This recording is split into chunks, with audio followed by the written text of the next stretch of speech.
Então o que era ali 20, 30, começa a virar ali, né, dentro do teu portfólio, uns 50% ações e uns 32% fundo imobiliário. O resto fica muito pequenininho. Aquilo tá muito agressivo dentro do teu portfólio. A hora que vier uma queda grande, aquilo vai te machucar demais. Você vai ver o teu patrimônio lá em cima e depois vai ver o patrimônio lá embaixo. Tesouro direto são vários tipos. Quando a gente fala de tesouro direto, a gente tem o tesouro Selic, tesouro inflação e tesouro pré-fixado. Existem outros tipos também, o renda mais, então várias modalidades que inclusive não são mais negociadas no mercado tradicional.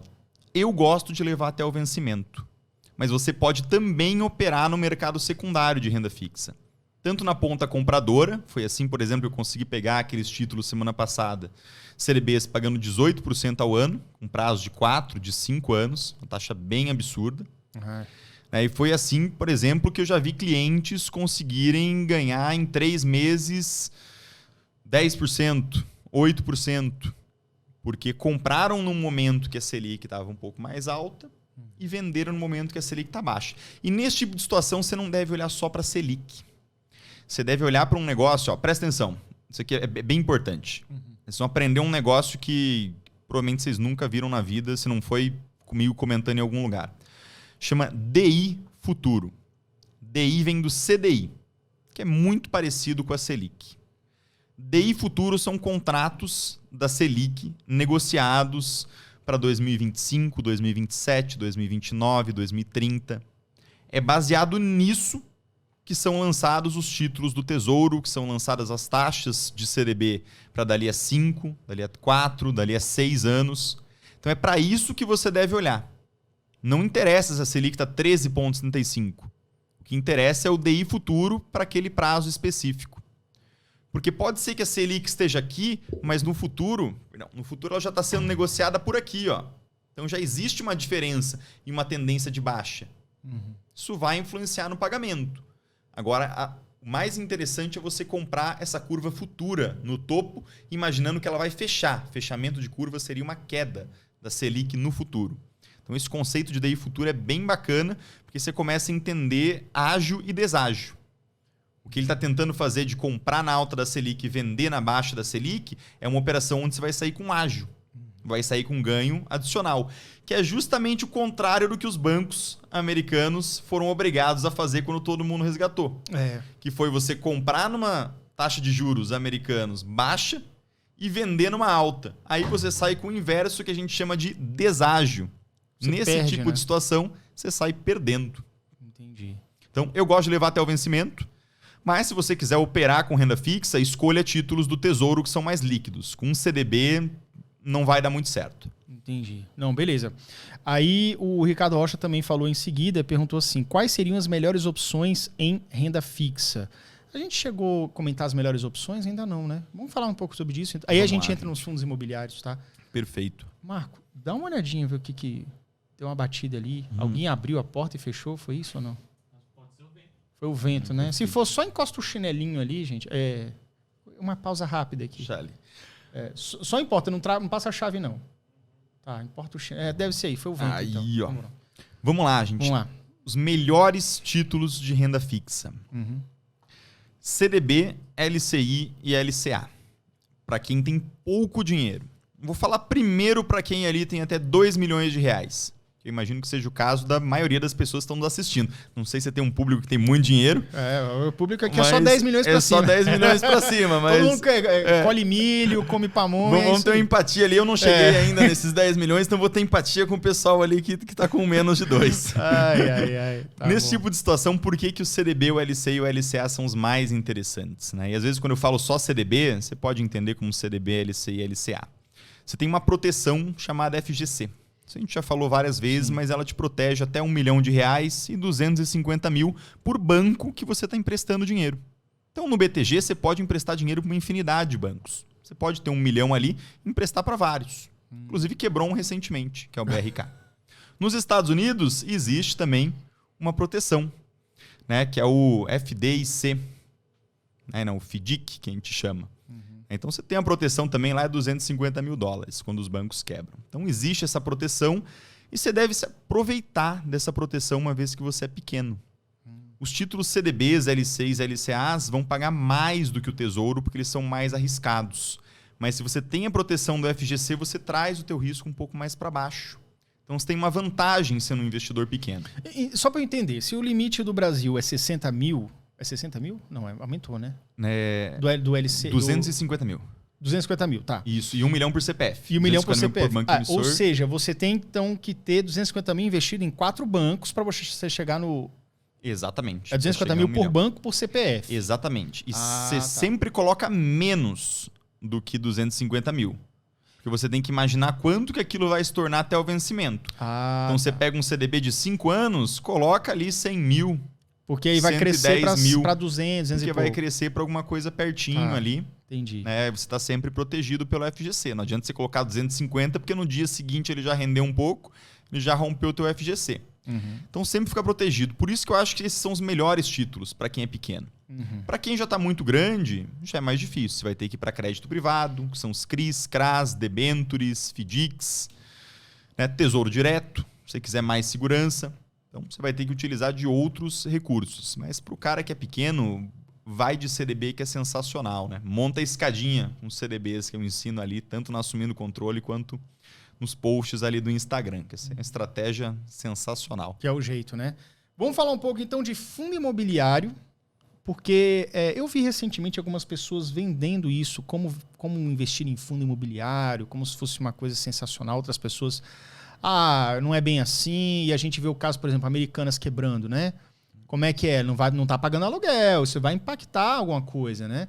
Como é que está o cenário de fundo imobiliário? Você recomenda e, se sim, para quem? Perfeito. Primeiro vamos entender o que é fundo imobiliário.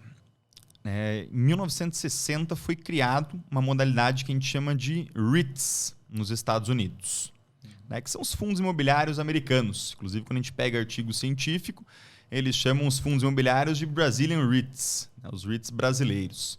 Isso veio para o Brasil em 1994 e passou por algumas alterações até ficar um pouco mais transparente a política desses fundos em 2015. Que foi quando teve ali que falaram, bom, agora a casa está completamente em ordem, ficou um ativo bem bacana para qualquer tipo de investidor. Ele é um condomínio fechado, ele tem algumas vantagens tributárias, você paga menos imposto por ser um fundo imobiliário. Inclusive nos Estados Unidos eles se aproveitam dessa situação, né? E lá começou a surgir fundo imobiliário de todo tipo, fundo imobiliário de outdoor, fundo imobiliário de torre de transmissão. Então eles fazem algumas jogadas ali para pagar menos imposto, né? Isso aqui no Brasil já surgiu mais bem organizado e você pode também ter fundos imobiliários de todos os tipos de estruturas, inclusive tendo os FIPs, que é Fundo de Investimento em Participação, que seria uma variação dos fundos imobiliários. Ele é um primo, bem próximo. Quais são as vantagens dessa classe de ativos? Você recebe dos fundos imobiliários mensalmente dividendos, que no caso dos fundos imobiliários são chamados de proventos. Esses dividendos são isentos de imposto para a pessoa física. Pessoa jurídica já é tributado. Então, todo mês você vai recebendo ali no teu fluxo de caixa. Qual que é um outro ponto interessante? Você consegue ficar extremamente diversificado. Você tem fundos imobiliários de rendas fixas. Eles vão investir em crédito imobiliário. Ativos de renda fixa atrelados ao mercado imobiliário. Você pode, inclusive, ter uma rentabilidade bem bacana. 1%, 1,1%, 1,2%, 1,3%, 1,4% ao mês. Então, fundos imobiliários que você deve evitar ali, que eu acho que é um ponto bacana. Fuja de hospitais. Hospital de... Cara, se um hospital não pagar o aluguel, como é que você tira todo mundo ali de dentro? Os pacientes, toda a galera. Então, mas eu nem sabia que tinha fundo imobiliário de hospital. Tem fundo imobiliário de hospital. Geralmente eu vejo muita shopping, condomínios comerciais, enfim. Isso, mas na verdade, então tem que ser... Né? Escritório. Escritórios, né? Digo.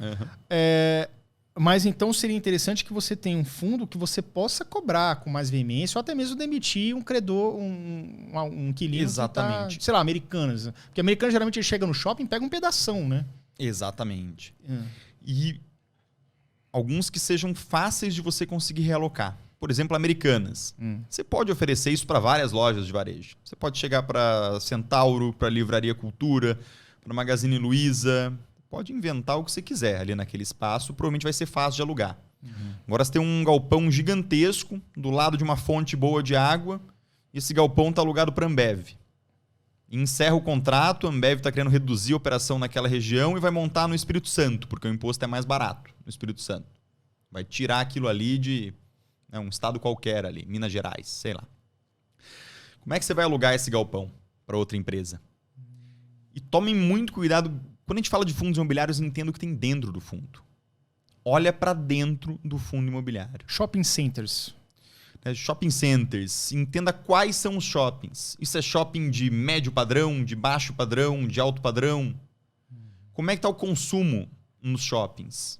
As pessoas estão comprando ainda nos shopping centers ou estão comprando muito mais online? As pessoas ainda vão se divertir nos shoppings, ali no cinema, naqueles parques que tem para criança, patinação no gelo, que tem lá em Floripa, num dos shoppings. Tem. Então as pessoas estão utilizando a estrutura dos shoppings? Vão continuar utilizando, será? São perguntas que você deve se fazer porque você está comprando essa estrutura. Só que olha que legal, com R$100 hoje, você consegue virar sócio de meia dúzia de shoppings espalhados pelo Brasil. Olha como é um ativo sensacional. É um ativo... Exatamente, com R$100. Pensa isso para um investidor de 20 anos atrás, que não conhecia essa possibilidade. Se ele queria investir num shopping, ele tinha que ter muita grana. Hoje você, com pouco dinheiro, você consegue. Eu particularmente gosto de fundos imobiliários de galpões logísticos.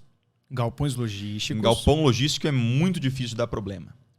Porque você sabe que logística vai continuar acontecendo. Tá, mas como é que... Tem como você saber exatamente as lojas que estão ali, né? Se é logística... Porque você falou da Ambev, mas a Ambev é uma indústria, né? Tá ali perto de uma fonte de água e tal, vai construir ali um parque tecnológico ali de uma fábrica para produzir cerveja. E aí ela se muda e fica difícil você repassar. Agora, um galpão logístico, que geralmente é menor, mas é um negócio de fluxo, né? De mercadoria. Exatamente. Esse da Ambev, inclusive, é um galpão logístico também, né? Tá. Porque tem ali a parte da indústria. Só que você tem que olhar realmente para os imóveis ali. Poxa, vou comprar esse fundo imobiliário e o contrato com a Ambev ainda é para 20 anos. Difícil da Ambev quebrar. Ele tem mais alguns galpões que são para frigoríficos. Emprego, mas vão pro bar mesmo assim. Exatamente. O brasileiro gosta. O brasileiro né, vai, cara, não fica sem cerveja. Né? É a picanha e a cervejinha que a gente tinha conversado lá, agora ganha eleição baixou assim. o preço. Então, nesse tipo de situação, tem que entender o que tem dentro do teu fundo imobiliário. O que você está comprando? Olha esses imóveis, é bem facinho de achar, gente. Parece assim que eu estou falando um negócio, eu tenho que fazer uma mega análise. Não, você vai digitar na internet ali, Status Invest, da nossa Suno, né? O criador é o Thiago Reis, gente boníssima. Aí você vai digitar o nome do teu fundo imobiliário. Você vai ter acesso a uma porção de dados. Aí você vai descer bastante a página, quase no finalzinho ali, você vai começar a ver os ativos. Você vai ver os galpões que eles têm, ou os shoppings que eles têm, ou as lajes corporativas que eles têm. No curso de investimento, quando a gente fala sobre isso, eu vou até no Google e mostro. Porque eu acho que é legal mostrar. Você pode fazer isso no Google em casa também, porque você consegue ver que existe mesmo. Você talvez achasse algum fundo imobiliário que tivesse alguma coisa aqui em Brasília. Fala assim, pô, já passei na frente desse shopping. Quer dizer que eu posso ser sócio desse negócio aqui. Na kitnet que eu morava, tem um shopping ali que é de um fundo imobiliário.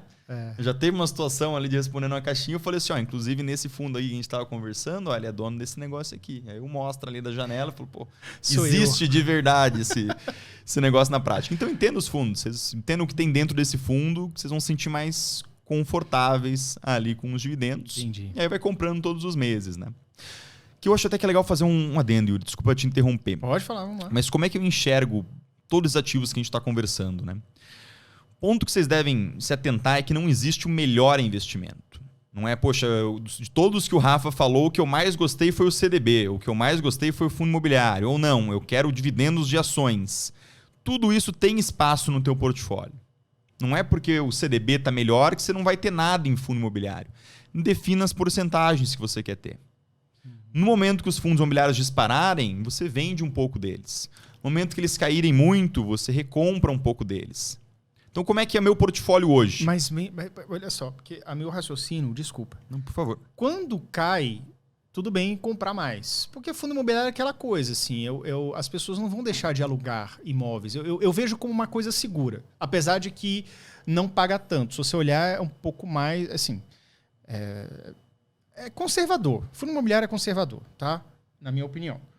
Então, mas na hora que cresce muito, você vende esse ativo? Você acha que é uma boa? Como é que é? Na hora que ele excede a tua porcentagem máxima. Lembra quando a gente falou de Bitcoin, eu falei de 4% a 7%? E fundo imobiliário seria Se passar quanto? de 7, eu vou vender um pouco. Para ajustar para 7 de novo. Porque senão você fica flutuando nas máximas e mínimas ali do mercado. Entende? Então Sobe você muito, tem que mas ter depois um cai limite muito máximo. também. Ah, tá. Exato. Entendi. E Uma boa tudo no estratégia. mercado ele é cíclico. Uhum. E não interessa se o preço tá caro, tá barato. Você tem que ver se pro teu portfólio aquilo ainda tem espaço. Porque senão dá uma... Você tinha 30% em ações. Vamos supor que você gostou das ações com dividendos, você comprou 20% em fundo imobiliário, 30% em ações e o resto você dividiu entre as rendas fixas, reserva de emergência, um Bitcoin e uma parcela internacional. Mas vamos concentrar no 30 ações, 20 fundo imobiliário. Taxa de juros vai lá para baixo, tuas ações praticamente dobram de valor e os fundos imobiliários também sobem 50%. Então o que era ali 20, 30 começa a virar ali, né, dentro do teu portfólio, uns 50% ações e uns 32% fundo imobiliário. O resto fica muito pequenininho. Aquilo está muito agressivo dentro do teu portfólio. A hora que vier uma queda grande, aquilo vai te machucar demais. Você vai ver o teu patrimônio lá em cima e depois vai ver o patrimônio lá embaixo. Então, o que eu acho mais interessante é você podar essas posições quando exceder o valor máximo e redirecionar esse recurso. E você vai fazendo, inclusive, essas podas com os aportes mensais, né? Você pode, em vez de vender, falar assim, não, chegou no meu limite agora em ações, vou comprar rendas fixas. Então assim, transbordou, passou daquele limite, cresceu muito, você venderia para novas rendas fixas ou botaria um pouco em variável? Na sua estratégia simplista. Na minha estratégia, vamos lá, vamos supor assim, 50% em renda fixa e o restante em renda variável. Tá. Aí as rendas fixas subiram demais. Agora eu estou com 60% em renda fixa. Opa, vamos comprar variável. Aí então você venderia 10% daqueles, né?